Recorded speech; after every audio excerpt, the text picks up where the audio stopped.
So I'll take about maybe 10 minutes, and what I'll talk about is not technology as much as what is it that I want.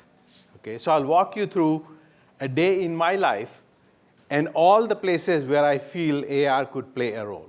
Okay, so and as you will realize, the ask is very simple. Okay, it's a simple ask, and I don't know why it's not being done. Okay, I was a computer scientist in my past life, and I wrote a lot of software. I don't do that anymore just because I don't have time for it. But I do know that what I'm asking for is feasible today with today's technology. Okay. So this is kind of what my day starts like. I was on call over the weekend, and every so often my pager would ring. We still have these things. Okay. These are called pagers. Okay. And it'll ring, and I'll run into a room like this. Okay. And so there's a person here who's running the scan. There's a fellow who's interpreting the scan. This guy's job is if the person codes in there, he's got the code card here so he can shock the person. Okay, and everybody's kind of focused on that one screen. And just by looking at the acuity here, I know it's not a very serious case. There are only like 3 people in the room. Okay, when an MVA comes, a motor vehicle accident comes, or a stroke comes, this is what the room looks like. And everybody has a job. Everybody is very interested in looking at that one screen, which I'm looking at, and I'm like talking aloud to them. This patient has hemorrhage in the left hemisphere. He's got MCA down, all these things. Or if it's an accident of some sort, I'm saying the cervical spine is fractured over here. He's got pneumothorax. He's got all these things going on. And everybody's taking notes. There are people who need to talk to their attending. They're taking pictures of the screen and then sending it over. Now, why can't we make the screen accessible to everybody? Why does the screen have to be attached to the CT scanner or the MRI scanner that it came with? Why cannot the screen broadcast its image, and whoever has permission to look at that can map that into their vision and look at what I'm looking at? It's a simple ask. It's doable today, but it's not being done. Okay. We live in a land of million screens. No matter which room I walk into, there'll be a whole bunch of screens over there. Okay. There is a blood pressure monitor. It's got a little screen, and I can walk up to it and look into it. There is the CT scanner. All the exposure parameters are on it. And I can walk up to it and ask the question, what's the kV, what's the MA? Why can I not just look at a device, grab it, and pull it into my view? Simple ask. Okay? It has to be HIPAA compliant. I have to have permissions to do this. But all that is solvable problems. But that doesn't exist right now. We live in all these worlds of like different screens. In fact, with Obamacare, things have gotten worse. So now all hospitals are required to have an EHR. We already had an EHR. And they need to be entering the information into the EHR all the time. So in the morning, if you came to the hospital when we are doing the rounds, there'll be like a school of interns and residents and fellows. They'll be walking around with a machine like this. Okay, it's called a WOW station, workstation on wheels. Basically what it is a computer that is connected to the HR and is connected to Wi-Fi. Could we not put all these devices into somebody's head-worn goggles of some sort? Okay? Very possible, very doable, doesn't exist. Okay? I don't know why. So can we map this WOW station into somebody's vision? It's simple, and AR, mostly probably an AR display because you need to be walking around the hospital and entering data into it. So there is an opportunity here where you want to map existing IOs from assorted devices into people's vision. Okay? Very simple thing that we want to do. So but let's say now I'm looking at the images, and I come across this. Okay? So there's a tumor in the left-hand side here. Okay? And what would I do with it? Well, I can tell, well, there is an abnormality on the screen, but then I'll go back to a system that looks like this. This is how I read scans. Okay, all day long, I kind of sit in there, my beeper will go off, I'll run to the room, I'll look at the scan, I'll give some immediate wet read, and then I'll come back to a station like this. Okay, it's got 4 screens. I got 2 for the images, 1 for the order as to why it was being done, and on the other one, I have all the history. We are monitor heavy and mice rich. Okay. So there are like 4 mice, for each of those computers. I have a dictaphone of a sort, but it has voice recognition, fairly good voice recognition, actually. I don't need to fidget with that anymore. But I still have to manage 4 screens.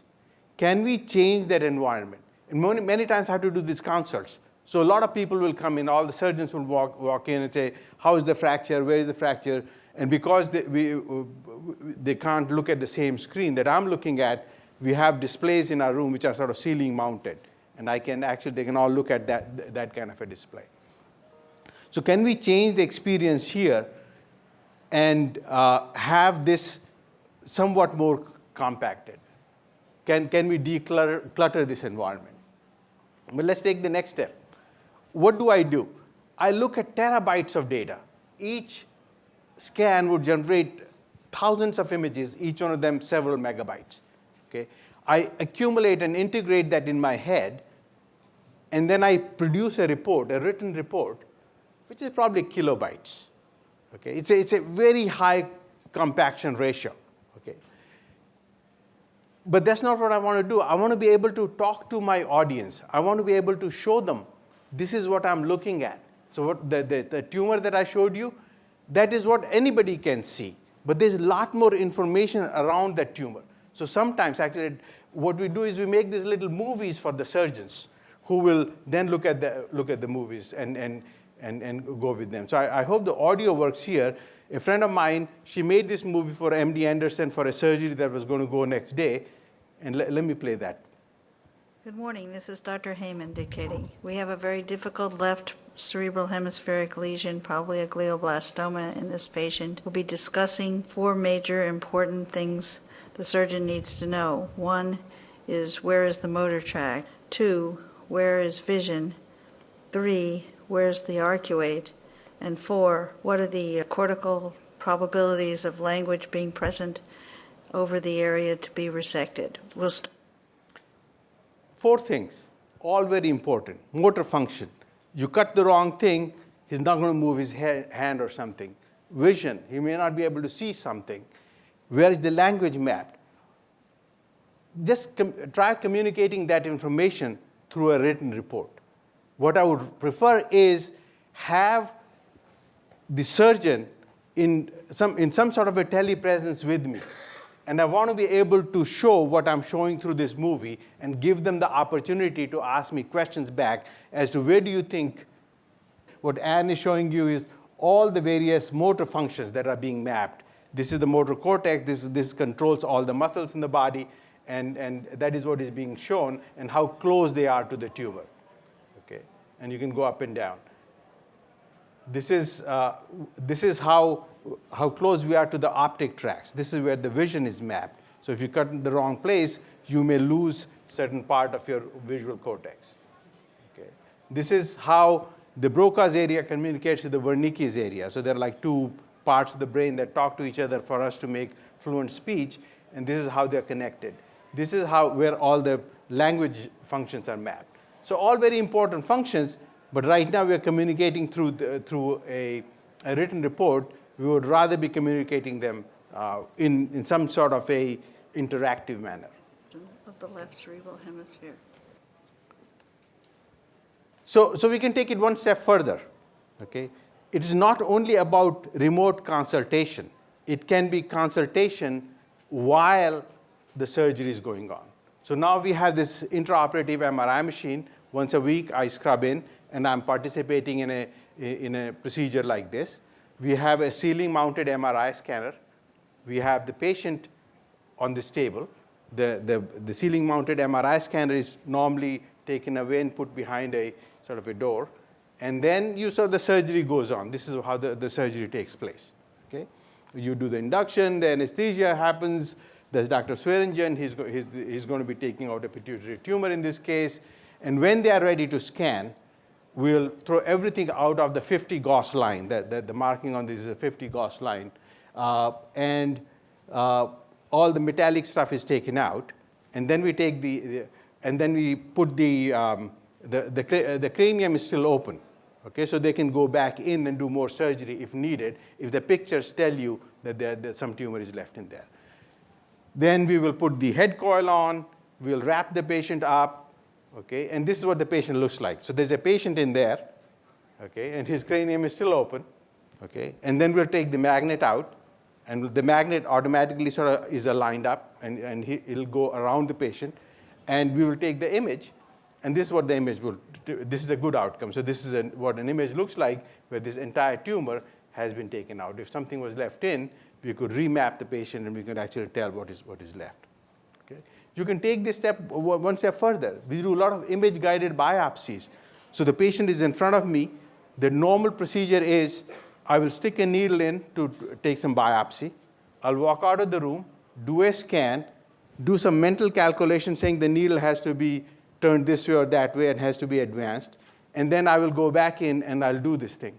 Why can I not do this entire thing while standing on top of the patient, where the picture that the scanner is acquiring is registered to the patient's coordinate system, and the system shows me in some kind of a holographic fashion what I should be doing, where should I be advancing the needle. Okay? Very doable, but doesn't exist. Okay? So the idea is the guy is already wearing some sort of goggles. Can we not put some kind of a augmented reality thing on top of it, either for actual surgery or for an image-guided intervention? In actual surgery, you can actually go take it one step further. You can show the surgeon what is lying underneath the anatomy that they're looking at, because they are only looking at the surface of things. Okay? We have the full 3D anatomy. You can use this type of technology to take medicine out of the hospital. Okay? We talked about a lot of things that are happening in the hospital. How can we take it outside of the hospital?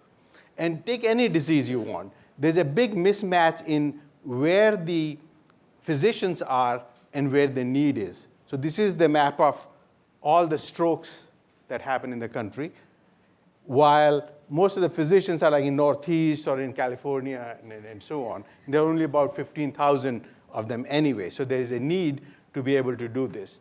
And it is important to be able to see the person that you're interacting with. Okay? It is not good enough that they're talking, somebody is giving you a report on the phone. So here is, for example, a patient.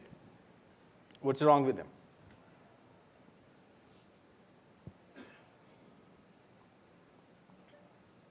This patient was about to go to work. His wife was very perceptive. She called 911. They came and took him. Let me give you a hint. We're talking about telestroke. So this guy is actually having a stroke. He's looking to his right side. He has shaved one half of his face and not the other half. Okay? He has something called hemi-neglect. Okay? So, he is not feeling anything. He just has a hemi-neglect. He's just ignoring one half of the world. Okay?